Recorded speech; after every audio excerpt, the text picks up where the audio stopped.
Hello everybody, welcome to a little tutorial on my channel, the first one actually, and this is about basing. So I think there are mainly two different basing methods, paints and others. Others are, for example, small little rocks like these, which are just you know, rocks as it were, which you just put on base.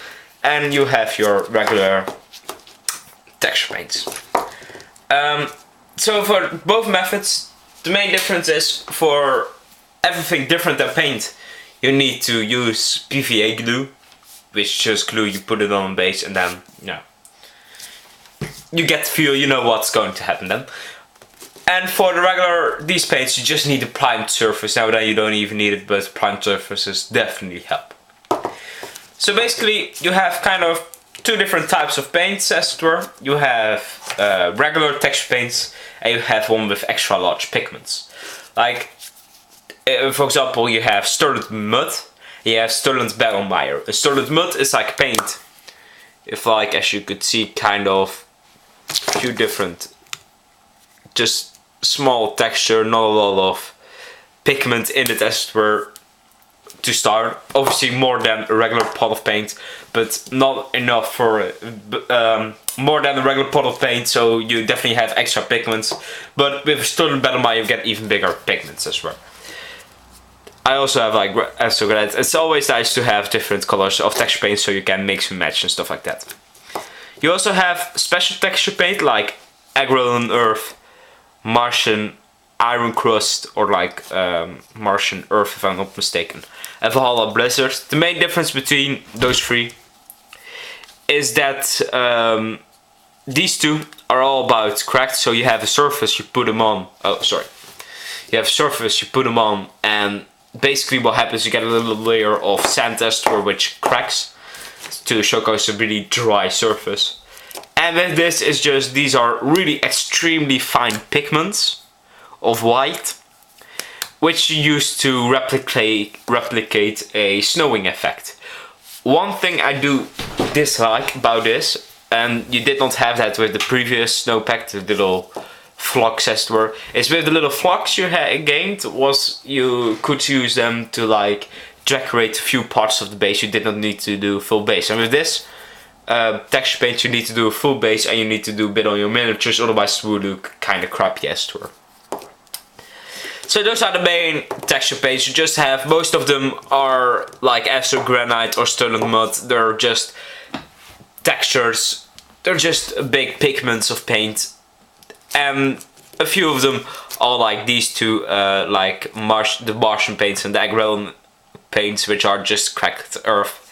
Whereby this is red and this is just brown. And then you have Valhalla Blizzard.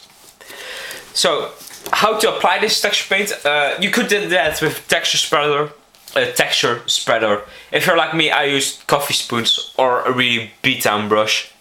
And what you'll just do is, for example, let's start off with this guy, a little Age of Sigmar ghoul. You just take your paint. You just put a bit on your brush. Oh, let's just quickly put a bit on your brush, and then you just put it right on the base and spread it out, kind of like that. Whoop. And then what happens is, it might seem like you get like a smooth surface on a few different areas, but once it dries, the as it were paint itself. So this is basically regular paint mixed in with bigger fragments, I forgot the name, bigger pigments. The regular paint will dry out, will crimp, will become smaller, and the pigments, the big pigments, will show as were. So you just put a bit on your base. A texture spreader is better than a brush, but then again, I don't have a texture spreader. I also currently don't really have a lot of coffee spoons or little, teaspoons as it were. So, you know. So just put it on the base, let it dry. It usually takes like half an hour to dry.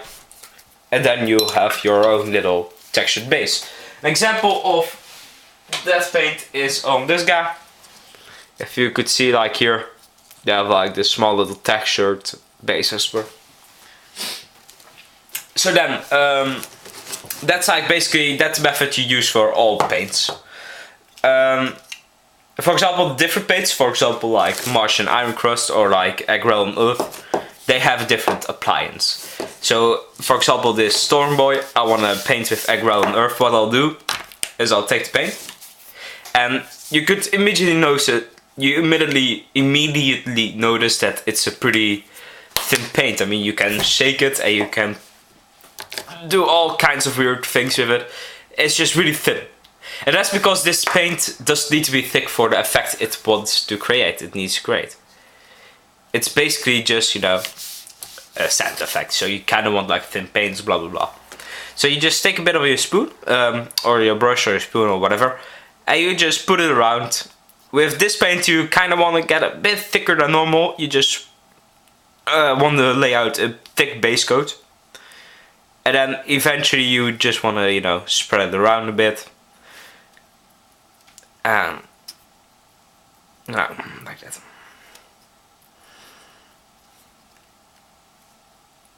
So yeah, you get the bases.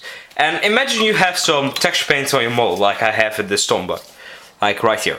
What you'll do is you'll just take your brush, you'll just wipe it off, and you can just put it on the base as it were.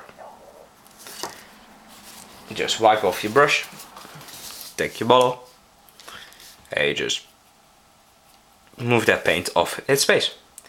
A real nice thing with like Agrel and Earth and stuff is that if you have something on your model, you can easily wipe it off, while with, for example, thicker paints, you're gonna get little pigments standing there, laying there, and stuff like that.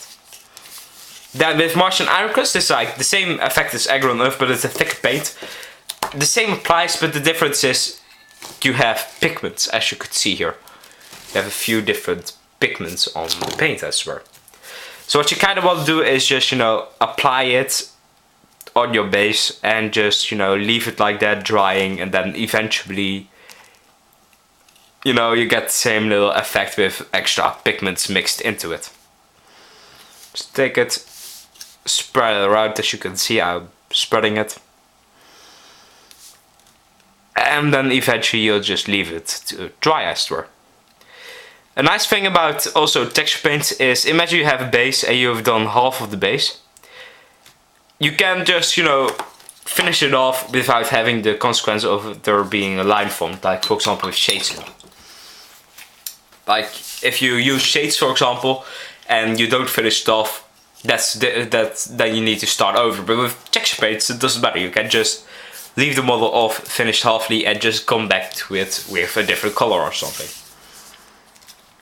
That is for most of them, except these ones, which basically crack the earth. If you then leave a seam and line, a seam line is something different. That's a mold line. But I mean, if you then leave like a line or not finish your base off, you're gonna get that little, you know, difference between the old and new applied coats, as it were.